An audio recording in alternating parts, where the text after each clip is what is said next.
Welcome to another lecture by MedicoMedics, Learning Made Easy. Microbiology and Infectious Diseases, Chapter 1, Introduction to Microbiology. So in this lecture we will discuss what is microbiology, its history, scope and branches. We will talk about classification of microorganisms, talk about different techniques used in microbiology.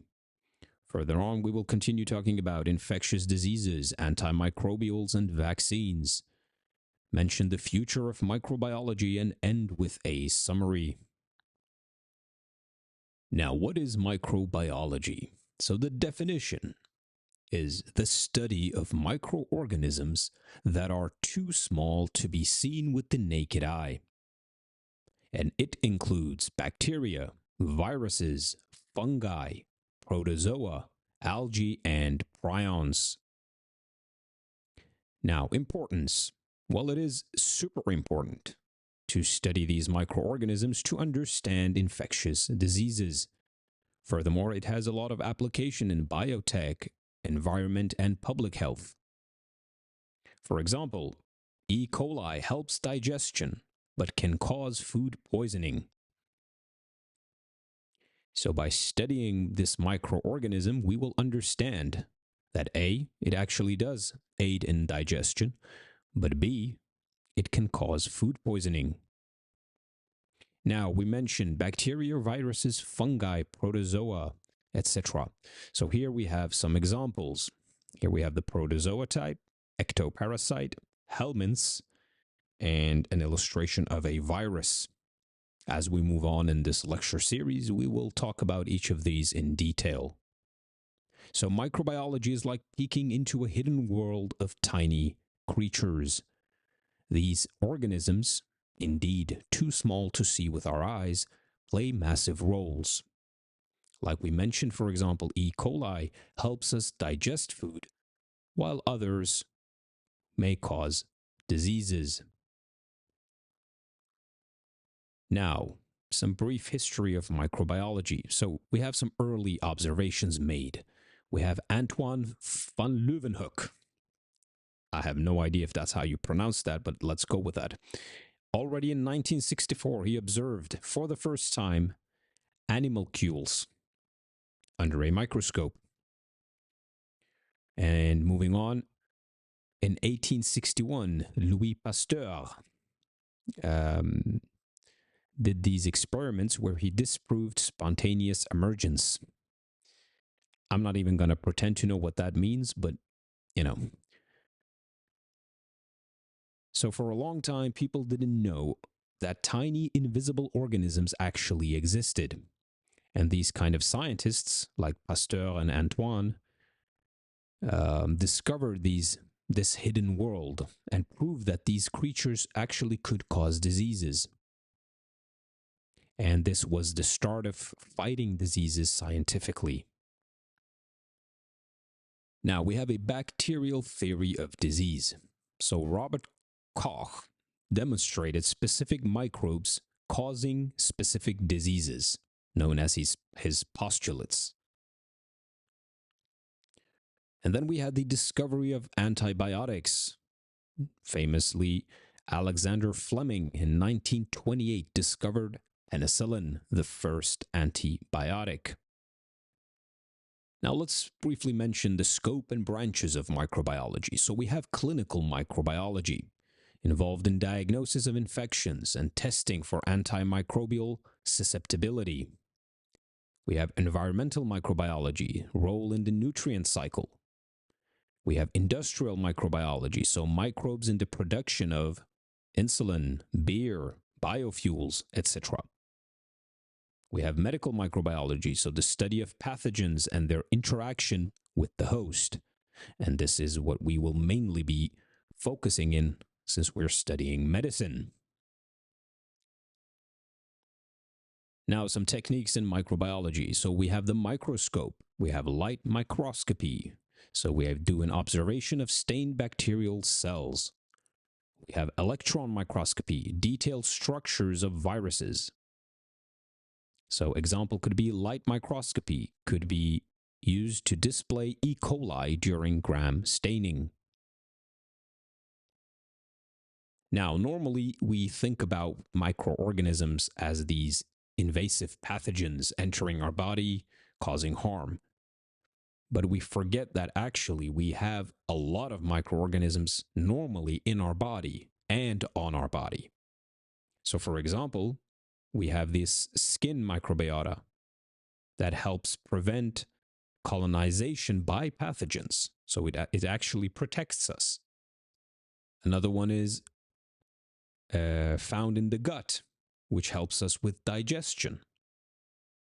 Furthermore, maybe you've heard of lactobacillus, another microorganism that helps maintain vaginal pH.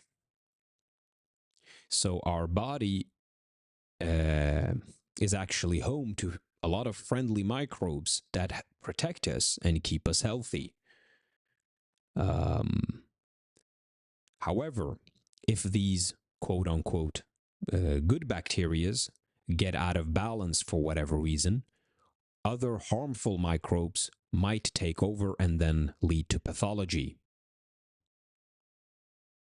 Now, moving ahead from what is normal to infectious diseases caused by microorganisms. So we mentioned microbes as pathogens, where we say pathogens versus opportunistic pathogens.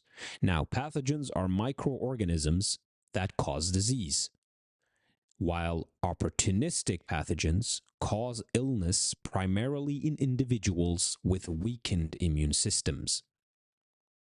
Now, some examples of infectious diseases: bacteria, so tuberculosis or Mycobacterium tuberculosis, which is actually a serious respiratory disease that primarily affects the lungs.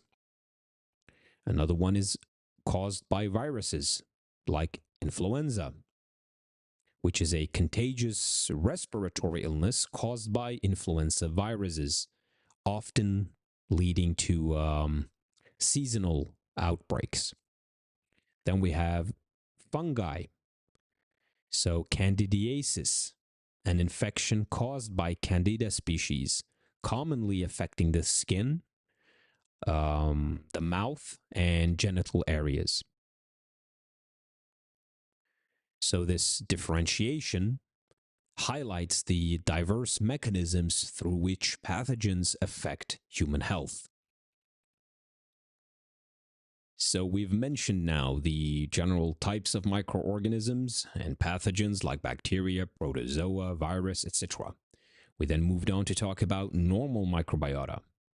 So the presence of microorganisms in our body and on our body, for example, on our skin. And these have protective features.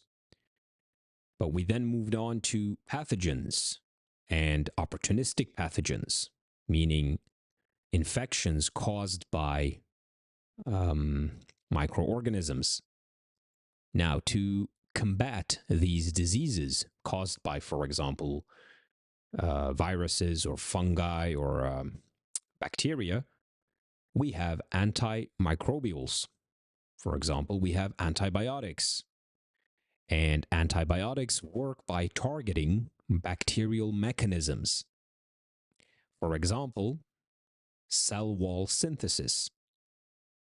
So we use penicillin to inhibit the synthesis of bacterial cell wall, essentially the formation of the bacterial cell wall, which leads to bacterial death.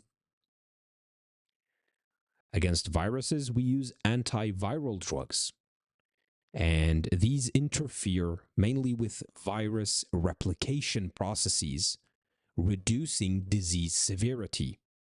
So it doesn't eliminate it, but it reduces its severity. Another approach we have is using vaccines. We have live vaccines like the MMR vaccine, and MMR here stands for measles, mumps, and rubella. And these live vaccines contain weakened pathogens to stimulate immunity without causing disease. So you take a little bit of this pathogen, let's say, and you put it in the body, enough to stimulate our antibody production. So the immune system produces a protective mechanism towards this pathogen. And then that immune cell begins to replicate, producing a lot of them. And remembering this, the characteristics for this specific pathogen. So we had enough of it to stimulate this immune response in our adaptive immune system, but not enough to create illness. So in the future, when this pathogen presents itself, we already have a massive defense system ready to attack it. We also have inactivated vaccines, whereby we use killed pathogens or parts of the microbe to, again, trigger an immune response. For example, the polio vaccine. So in summary then, microbiology underpins our understanding of health, disease, and the environment. We discussed the role of microorganisms in the human body and ecosystem. We talked about microorganisms, we mentioned normal microbiota, pathogens, opportunistic pathogens, etc. Furthermore, we have techniques such as microscopy and culture in diagnostics. We can also add the use of vaccines, the use of antibiotics, antivirals, etc. in treating these different infections caused by these microorganisms. And that's the end of this first lecture. Continue now to Chapter 2.